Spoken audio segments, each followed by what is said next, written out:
And I don't know if you've heard of me, but I'm kind of a big deal. Oyster Whisperer this evening. Not a lot of people even know that there's oyster shucking competitions. To the best oyster shucker time to make a video. Just, like, subscribe, whichever. Alright guys, what's up? My name's Raymond. I'll be your Oyster Whisperer this evening. And I'm going to tell you everything you need to know about oysters. Or at least just some small facts so you can rub it in some people's faces. You know, the usual. But anyway, I want you to be able to actually tell some people a little knowledge, like, hey, I heard that you can only eat oysters in months that end with R. Is that true? No, because that dates back to before they had refrigeration, and that's the biggest myth about oysters, is that's actually just the spawning month and whenever they start mating. Which, we're going to start right there, actually. We're going to start with the reproduction of the oysters. And I bet you it is way different than you guys thought it was, because it's way different than what I thought it was. I thought they just reproduced asexually and just kind of made babies left and right by themselves. But no, for the first year, they actually reproduce as males, excreting sperm into the water, just freely, which is kind of meh.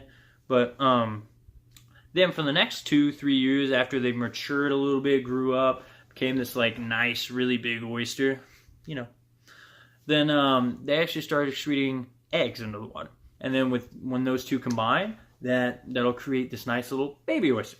And then the wee little baby oyster will take his little appendage that he grows right underneath his shell, and he will hobble along the little ocean floor till he finds a nice and suitable location to hunker down with this nice glue that he makes, or glue-like substance, I should say.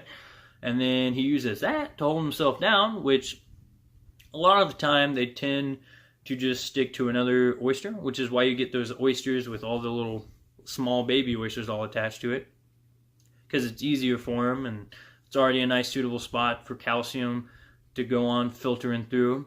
And they use that calcium to actually grow their shell. A main ingredient in their shell is mostly just calcium, which I also think is pretty cool.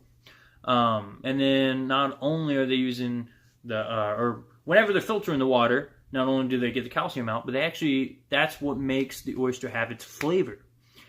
So you take like the Apalachicola oysters, which are really salty. They're salty because the water itself is salty.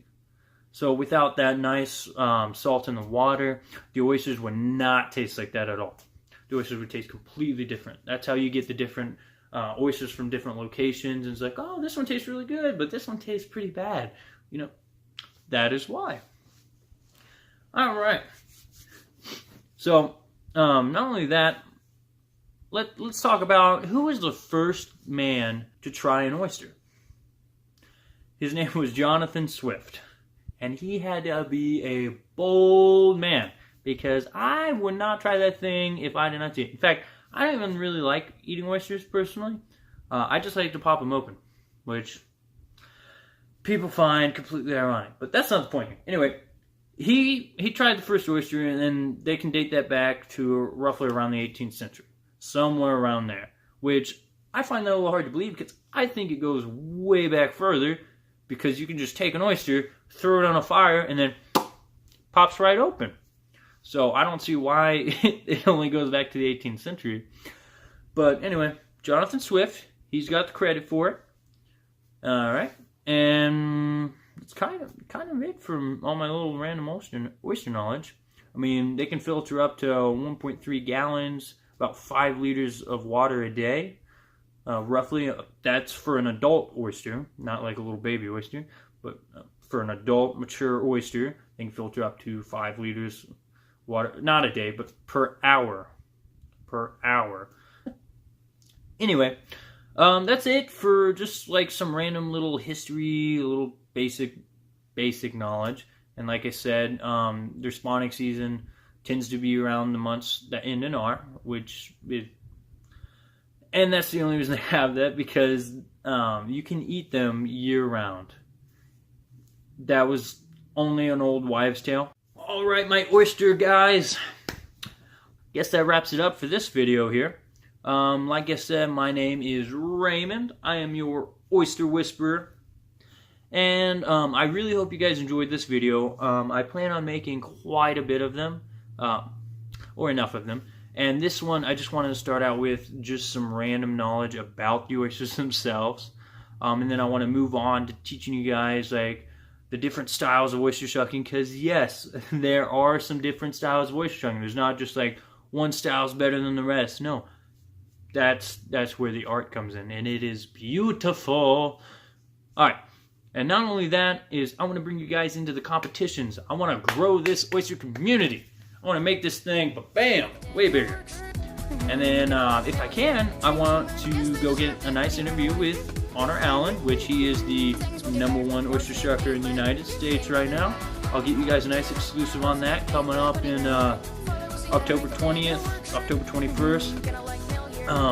So look out for that, guys.